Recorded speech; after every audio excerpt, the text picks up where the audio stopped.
Obrigada pela excelente apresentação.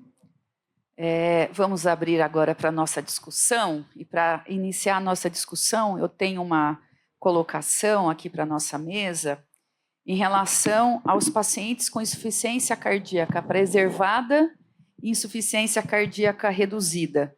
Eles podem ter apneia obstrutiva e podem ter apneia central, ou seja, mista. Como abordar? Tenho que começar? O paciente com insuficiência cardíaca,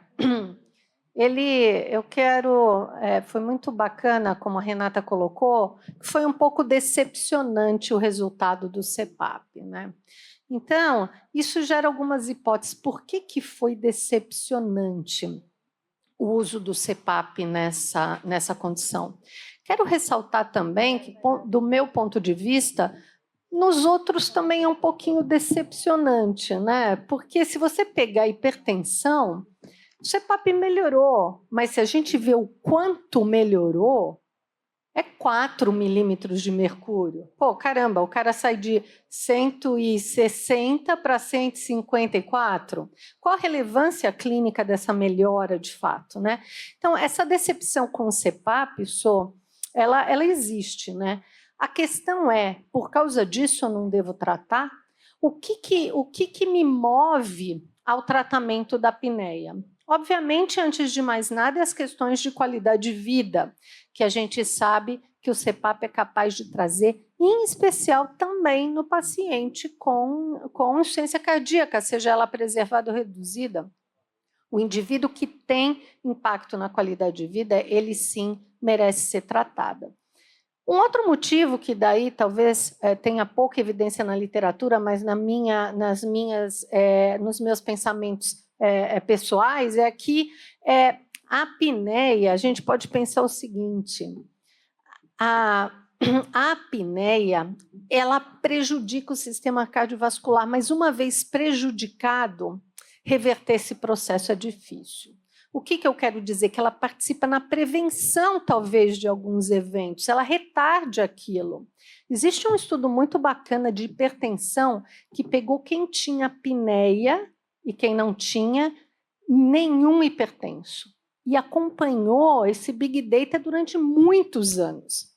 A probabilidade de se tornar hipertenso foi maior no apneico não tratado, sugerindo que o CPAP ele tem sim o seu papel na prevenção da normalidade.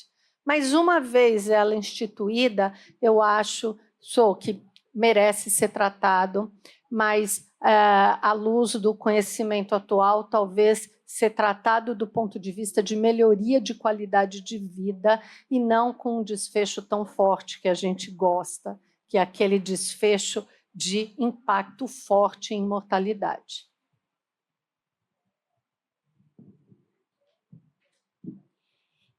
Eu concordo também, e principalmente pensando, né, que o objetivo primário do CPAP é reduzir o índice de apneia e hipopneia. E a gente sabe que essa qualidade de vida tem uma relação direta na capacidade funcional desse paciente, na capacidade de exercício desse paciente, porque ele relata que ele não dorme bem, que ele não tem uma disposição durante o dia, ele tem uma sonolência excessiva diurna.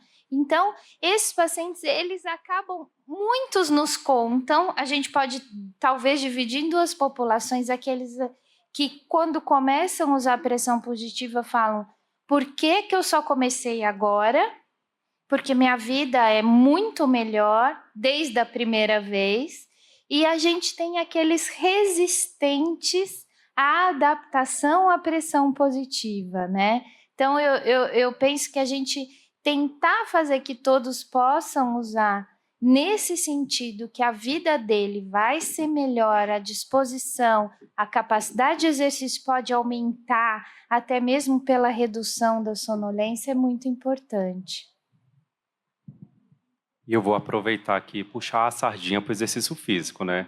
E como eu mostrei para vocês, não diminuiu o índice de apneia e hipopneia nos indivíduos com insuficiência cardíaca, como foi publicado no trabalho da UENO em 2009, mas vale ressaltar que o exercício físico tem outros benefícios que são extremamente benéficos, né? Como a diminuição do drive simpático, como mostrei para vocês, com a diminuição aí dessa atividade. Então, isso tudo traz bastante repercussões positivas, ok? A gente pode até observar uma diminuição também, esse resultado não trouxe, mas da pressão arterial sistólica e até melhorando o ritmo cardíaco dessa população. Aproveitando o gancho aqui, está se colocando em relação ao exercício físico, hoje de manhã foi fantástica a discussão, né, apresentada aí pelo Dr. Michel em relação à última diretriz aí de 2023, né, o último guideline de exercício resistido que mostra que o exercício combinado ele tem melhor resultado, né, a longo prazo. Então aí eu coloco, por exemplo, nesses estudos para esses indivíduos com apneia, o que é melhor? O exercício resistido associado a aeróbio ou somente aeróbio? Como que está essa questão do tipo. Exercício, do tipo? Perfeito, perfeito, muito bom. Bom, nós temos o que é o preconizado, né? Como mostrei para vocês na publicação do JAMA, o preconizado é o exercício aí de cardiopulmonar, então exercício aeróbico de sua grande predominância, ok? Mas, hoje em dia, a literatura já está trazendo para a gente que a associação do exercício aeróbico com o exercício de força, o resistido, parece que traz outros benefícios aí, além do aumento do consumo de oxigênio, tá ok? Também nós temos aí a preservação dessa massa muscular. Recentemente, saíram alguns artigos na linha de exercício de alta intensidade, os famosos intervalado. E, aparentemente, parece estar tendo um benefício, ok? Não só no índice de apneia e hipopneia, como também todos esses fatores de risco associados à apneia, como comentei com vocês, a circunferência abdominal, níveis de glicose, triglicérides e pressão arterial.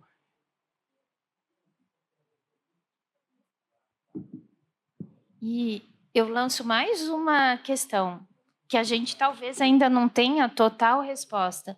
E se a gente associasse a pressão positiva durante o treinamento físico desse paciente, né? Então, alguns estudos já começam a sugerir em algumas populações. Então, a gente tem estudos com pacientes com insuficiência cardíaca, a gente tem pacientes com DPOC que poderiam se beneficiar dessa associação, mas são pontos a serem investigados também, né? Melhor entendidos.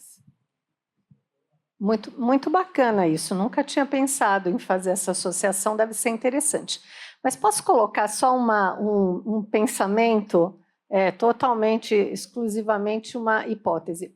Quando a gente se reunia bastante para discutir isso com pessoas que trabalhavam com atividade física, existia o seguinte racional: ter um pouquinho de apneia é bom. Era o que se levantava. No seguinte aspecto: se eu tenho um pouquinho de apneia, a apneia leve não está ainda documentada que ela cause algum tipo de prejuízo forte. E ter um pouquinho, o cara está treinando a musculatura durante a noite, e isso poderia trazer algum benefício em termos de desempenho. Pensa um cara nadador tendo um pouquinho de apneia. Eu queria ver o que você pensa disso. Olha, um ponto bem interessante, viu, doutora? Realmente a gente está colocando o sistema sobre o estresse. E o estresse, até certo ponto, pode ser benéfico ou não. Eu fico pensando, coitado da pessoa que está dormindo do lado desse indivíduo, né? Que um pouco de apneia já vai causar o ronco, né? Então, fica aí o nosso pensamento. Vou passar aqui para a doutora. Tem um aparelhinho que mede a manuvacometria, vocês usam isso, né? E aí esse aluno queria fazer essa medição para provar que um pouquinho de apneia era bom. Um dos estudos do meu doutorado, a gente comparou pacientes com apneia leve, moderada e grave nas implicações da modulação autonômica cardíaca. E de uma maneira que a gente ficou bastante surpresa, os pacientes com apneia leve já tinham um prejuízo da modulação autonômica com aumento da modulação simpática. Então, parece que ela não é tão inocente assim, né? E isso também foi uma coisa que a gente não imaginava encontrar. A gente achava que ia ter uma grande diferença nos graves e os leves tinham. E quando a gente compara até esses níveis de gravidade em jovens idosos, que foi uma outra coisa que a gente viu, acoplamento cardiorrespiratório em jovens idosos, jovens com apneia acabam tendo um padrão parecido de resposta cardiovascular de um idoso. Então, esse sistema cardiovascular poderia dizer que ele tem uma resposta já quase envelhecida quando comparado. Então, na minha opinião, eu não acho inocente ter apneia leve. Mas eu quero dizer que eu também não acho, tá? Era uma hipótese. Eu quero dizer que eu também não acho, mesmo porque, Renata, a gente fez um estudo bacana com actigrafia e o cara que tem apneia, efetivamente, ele dorme menos. E a gente sabe hoje que o curto dormidor, o cara que dorme menos, ele tem implicações cardiovasculares também bastante relevantes, né? Então, também acho que não, mas, enfim, é uma ideia. Só antes de abrir aqui, acho importante lembrar essa questão do efeito da pressão positiva na função cardiovascular. Um dos primeiros estudos, até foi um estudo da Chest, acho que foi no ano de 2000, foi um dos primeiros estudos que mostrou que pacientes com disfunção ventricular esquerda, ou seja, com presença de apneia obstrutiva, quando utilizavam, o primeiro estudo foi CPAP, mostrou que a fração de ejeção durante aumentava em torno de 20%. Ou seja, foi daí que começaram, olha, então quer dizer que os nossos pacientes que têm disfunção ventricular esquerda e são intolerantes ao exercício, a pressão positiva ela pode ser benéfica para melhorar a tolerância ao exercício. E é aí que começaram a vir os estudos, ou seja, aquilo que se pensava antes, que pressão positiva nos pacientes com fração de ejeção reduzida iria diminuir retorno venoso e, consequentemente, o débito cardíaco, opa, não é bem assim, porque isso vai depender de outros fatores, sobrecarga volêmica, ou seja, na verdade, hoje nós já temos revisões sistemáticas e meta-análise mostrando que a pressão positiva no paciente com disfunção ventricular esquerda melhora a tolerância ao exercício, e uma das colocações, né, que a literatura coloca é porque a fração de ejeção ela aumenta naquele momento. E se eu retirar a pressão? Volta ao que estava antes. Então, ela é um coadjuvante para a gente conseguir treinar esse indivíduo, lembrando aí dos benefícios do treinamento físico. Então, eu lembro que pela ordem é aqui. Bom, primeiro, parabenizar, eu acho que o dia ele está se encaminhando para uma visão sempre muito global dos pacientes, né? Desde a avaliação até a intervenção. E contribuindo um pouco com essa hipótese, a discussão, em outros contextos também já se pensou da sobrecarga natural da complicação da doença, se isso poderia até ganhar força muscular ventilatória, por exemplo, e até agora, por enquanto, parece que em outras populações não, e o treinamento muscular ventilatório é a intervenção, por enquanto. E uma pergunta, se vocês pudessem contribuir com relação ao catéter nasal de alto fluxo, apesar das limitações já expressas com relação ao CPAP, mas o que vocês têm visto por aí com relação ao catéter nasal de alto fluxo no tratamento desses pacientes? A gente pensando que para efetivamente reduzir o índice de apneia e hipopneia, eu preciso chegar na titulação da pressão ideal. Então, quando a gente pensa no catéter nasal de alto fluxo, essa pressão ela é variável e a gente sabe que ela é limitada. Então, as recomendações ainda são para a titulação da pressão com o CPAP, pensando que eu teria que usar o mínimo de pressão, a recomendação diz, eu uso o mínimo de pressão necessária para suprimir esses eventos obstrutivos, né? Então, pode ser que, assim como a gente já descobriu que o catéter nasal de alto fluxo resolve e pode substituir ventilação não invasiva em alguns tipos de insuficiência respiratória, pode ser que com o tempo a gente tenha essas informações. Mas até agora, o que a gente tem ainda é muito incipiente sobre esse aspecto. Eu não sei se Felipe tem mais alguma informação disso. O que eu trago é muito o que a literatura, nas recomendações, estão falando, que a terapia de primeira escolha é a pressão positiva, ok? Seja por CPAP ou por nível, ou pelo bilevel, ou BIPAP, ok? Então, como a gente já comentou, pensa que o indivíduo tem que passar pelo menos 4 horas com esse tipo de máscara para ter uma boa noite de sono, né? Para a gente ter esse tempo total de sono, pelo menos dentro do valor de normalidade, de 7 a 9 horas, ok? Então, a menor pressão no indivíduo que já tem uma sobrecarga devido a essa obesidade, com todos esses fatores, pensa tudo isso contribuindo. Então, de vez em quando, ficar um pouquinho mais no conhecido pode ser extremamente benéfico.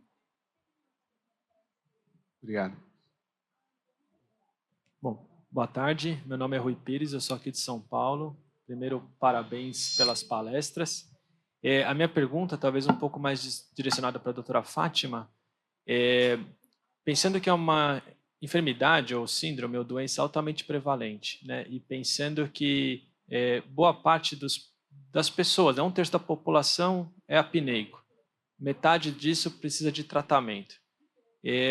Para as pessoas que estão no hospital ou estão na reabilitação, quer dizer, boa parte dos pacientes que a gente vê todo dia tem apneia.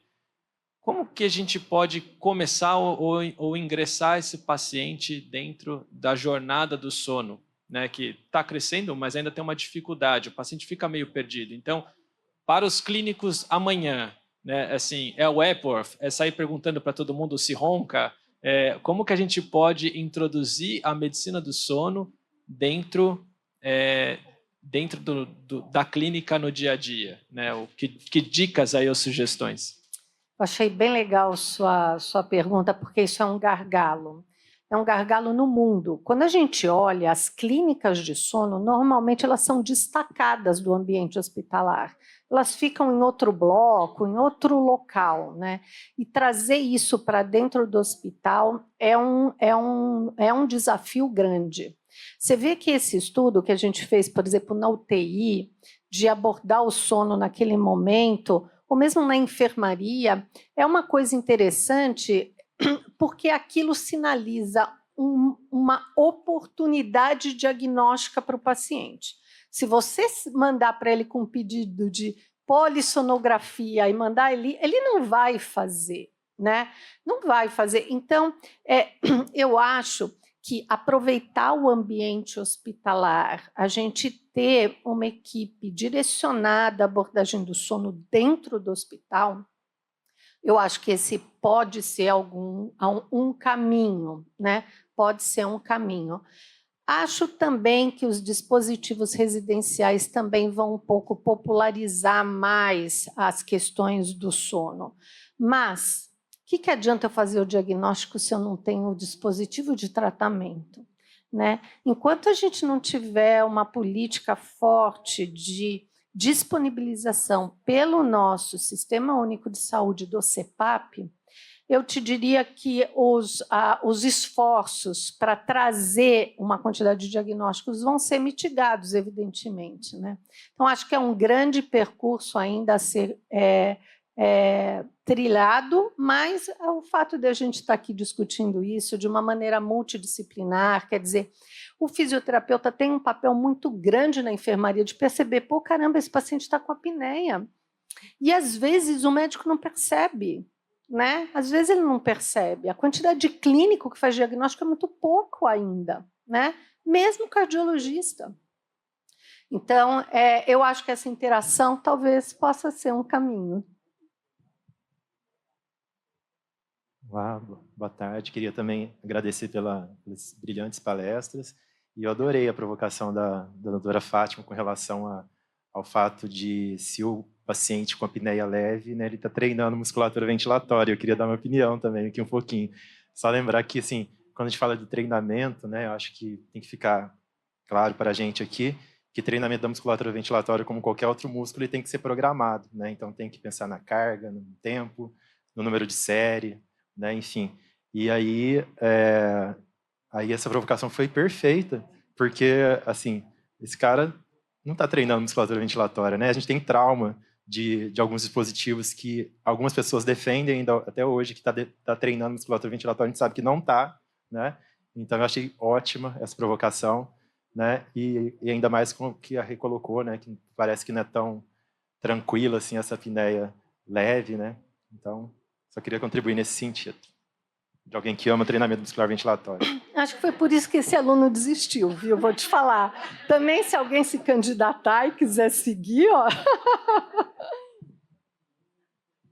Acho que nessa linha, né, de políticas públicas, e aí amanhã nós vamos ter aí uma mesa do ERAS, que é uma diretriz na condução de perioperatório de cirurgia cardíaca, e o guideline agora de 2024 fala que um dos fatores preditivos de morte, para aumentar a mortalidade no pós-operatório, é a apneia diagnosticada, ou seja, ele coloca que é importante, ou seja, deve-se fazer o rastreio da apneia obstrutiva, ou seja, no pré-operatório.